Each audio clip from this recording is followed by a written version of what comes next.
কাউকে নিজের চাইতেও বেশি ভালোবাসার পর সেই মানুষটাকে হারানোর ব্যথাটা কতটুকু শুধু সেই মানুষটা বলতে পারে।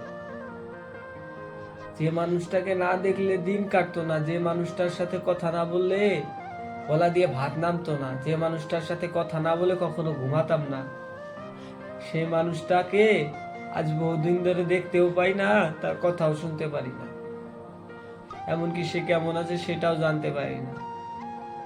সারাক্ষণ তার সাথে কথা বলার ইচ্ছে হয়, তাকে দেখার ইচ্ছে হয়, কিন্তু পরিস্থিতি এমন একটা পর্যায়ে চলে গেছে, না তাকে দেখতে পারি না তার সাথে কথা বলতে পারি। আর এটা এমন একটা কষ্ট, যে কষ্ট আপনি কারোর সাথে শেয়ার করতে পারবেন না, কাউকে বলতে পারবেন না।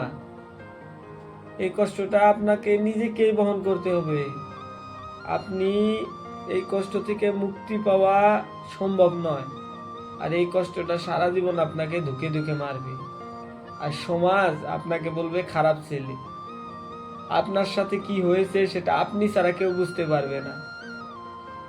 তাকে হারানোর পর থেকে এই মনে কি পরিস্থিতির সৃষ্টি হয়েছে সেটা সেই মানুষটাই জানে।